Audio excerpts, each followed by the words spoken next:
most Americans will not bow to or be deceived by a graven image commandment. They wouldn't. So since this has a Christian coloring to it, and this is not like an atheistic country now, it's more like a Christian country, and we know that it's going to be like a Christian coloring kind of thing, but still disregarding the commandments of God. How is that going to happen? What is that commandment that can be the deception for Christians, not knowing they are actually disobeying the law of God?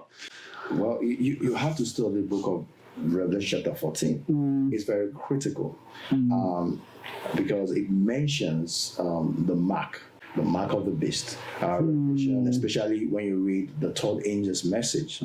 It talks about if anyone worship the beast and receive his mark, the same shall drink of the wine of the wrath of God, which is poured out without mixture. And then suddenly it kind of makes a comparison that if you want to avoid this mark, it says, here are the patience of the saints.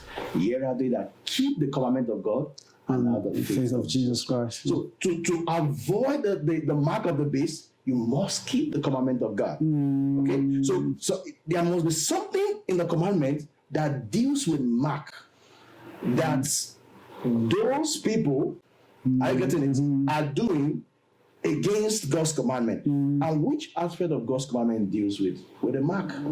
It's the Sabbath commandment. The fourth commandment. The Bible is clear. It says, I've given them the Sabbath to be a sign between me and thee. Only God's Sabbath is a sign between God and his people. It's a sign of sanctification, the sign of that God created us. So you find that in the middle of the law.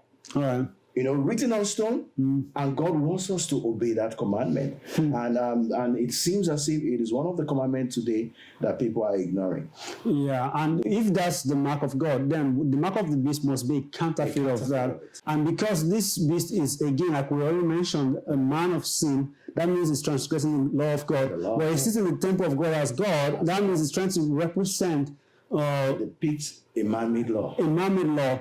Basically, the Antichrist is an anti-God system that portrays itself as a Christian. And that's what we're really talking about tonight. So if the mark of God is the Sabbath, because that's a sign that he is the creator, right? And he is the one that sanctifies his people. There's no other law that talks about that. So if that's the case, that means that the mark of the beast is also a similar mark, but it's a counterfeit mark. And that is the case. Remember Revelation chapter 13, when it says that they should not, and the second beast was trying to enforce that law, that they should receive the mark of the beast. The mark of that first beast. Remember that was a beast initially. So it's the mark of that first beast. And the question you need to ask is, beast, what is your mark?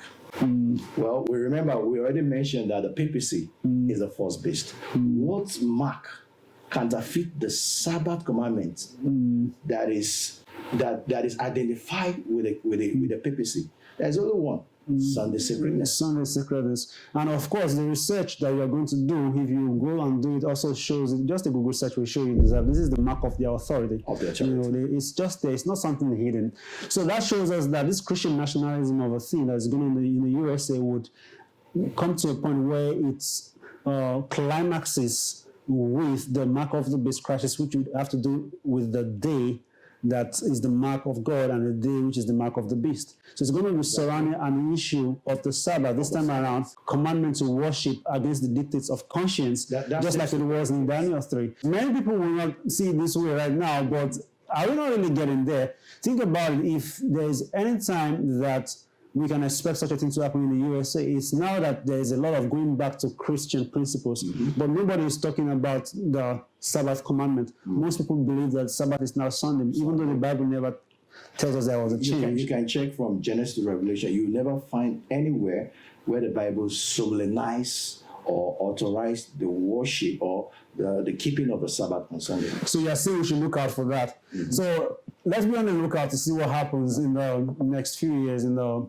events ahead of us. But one thing is sure, like Shadrach, Meshach, and Abednego, we must be ready, whatever the command is, not to bow down to anything that is against the plainly stated commands of God. If it's the command to not have any other gods before him, we cannot go against that. against our conscience and be safe. May God help us to be prepared now and to have the preparation ready to face the crisis which is ahead of us. Because like we know, biblically speaking, prophetically speaking, it's not going to get better. It's going to get worse before Jesus Christ comes. It's going to get worse. Yeah, and this thing about technology, microchips being the mark of the beast, you can see from this discussion that it's even far from that. It's an issue of worship. It's an issue of worship. So we should not be deceived by all the doctrines about the mark of the beast that is out there. Has nothing to do with worship. If it's not talking about the issue of worship, you can be sure that it's actually contrary to the biblical worldview about what the mark of the beast is.